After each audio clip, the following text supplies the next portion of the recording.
Hi friends, Aditya YouTube ಚಾನಲ್ಗೆ ಸ್ವಾಗತ. ಇವತ್ತು ನಾನು ರೈಸ್ ಬಾತನ್ನು ಮಾಡುತ್ತಿದ್ದೇನೆ. ಮಾಡುವ ವಿಧಾನವನ್ನು ನೋಡಿಕೊಂಡು ಬರೋಣ.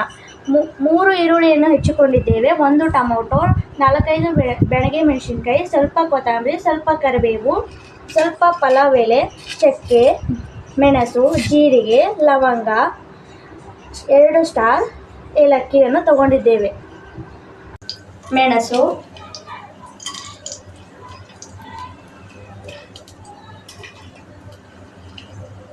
ಇವಾಗ ಸ್ವಲ್ಪ ಬ್ಯಾಡಗೆ ಮೆಣಸಿನಕಾಯಿ ಹಾಕೊಳ್ಳೋಣ.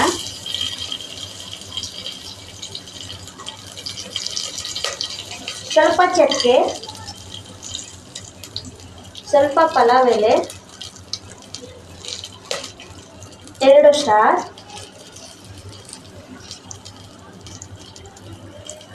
ಏಲಕ್ಕಿ,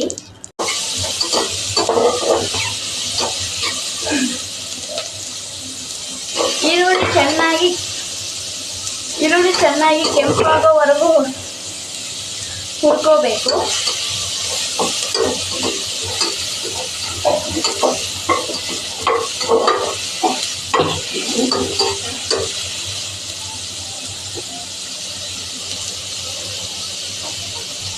ಈಗ ಸ್ವಲ್ಪ ಟೊಮೊಟೊವನ್ನು ಹಾಕೊಳ್ತಿದ್ದೇವೆ.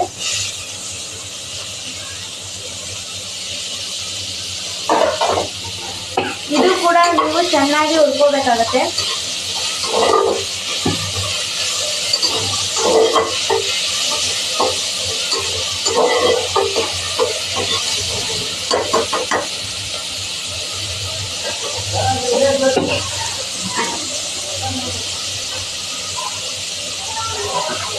ಇವಾಗ ಕರಿಬೇವನ್ನು ಹಾಕೊಳ್ತಿದ್ದೇವೆ.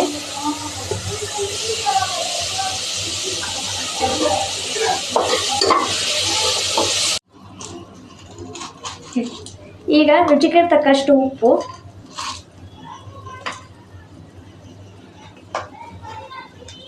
ಇವಾಗ ನೀರು ಚೆನ್ನಾಗಿ ಕುದಿಬೇಕು.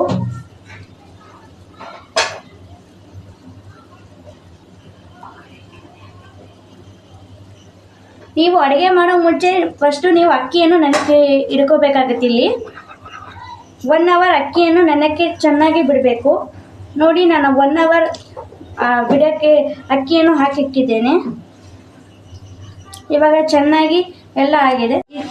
ಕೈ ಪ್ರೆಸ್ ಮಾಡಿ, ಕೈ ಈ ಥರ ಇದ್ದರೆ ಏರ್ ಹೆಂಗೆ ಬರುತ್ತೆ ಅಂತ ನಿಮ್ಗೆ ಚೆನ್ನಾಗಿ ಗೊತ್ತಾಗುತ್ತೆ. ಹಾಕುತ್ತಿದ್ದೇನೆ.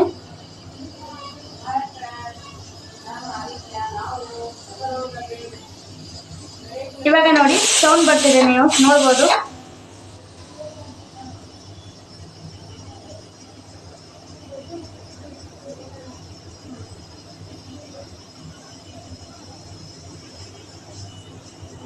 ಇವಾಗ ನೋಡಿ, ನಾನು ವಿಸಿಲನ್ನು ಓಪನ್ ಮಾಡ್ತಿದ್ದೇನೆ.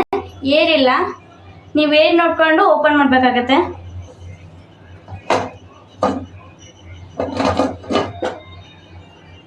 ನೋಡಿ, ಪ್ಲೇನ್ ಪಲಾವ್ ರೈಸ್ ರೆಸಿಪಿ ಎಷ್ಟು ಚೆನ್ನಾಗಿ ಬೆಂದಿದೆ.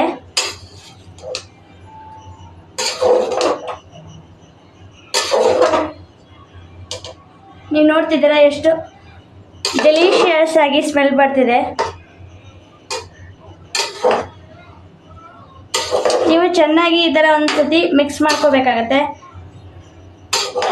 ತರಕಾರಿ ಎಲ್ಲ ತಳಗಡೆ ಕೂತಿರುತ್ತೆ.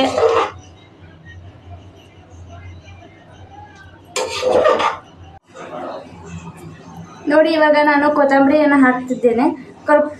ಕೊತ್ತಂಬರಿ ಹಾಕೋದ್ರಿಂದ ಸ್ಮೆಲ್ಲು ಚೆನ್ನಾಗಿರುತ್ತೆ. ಇದ್ರ ಜೊತೆ ಕೋಸಂಬರಿ ಇದ್ರೂ ಸೂಪರಾಗಿ ಇರುತ್ತೆ. ನಾನು ಕೋಸಂಬರಿ ಮಾಡಿಲ್ಲ ಇವತ್ತು.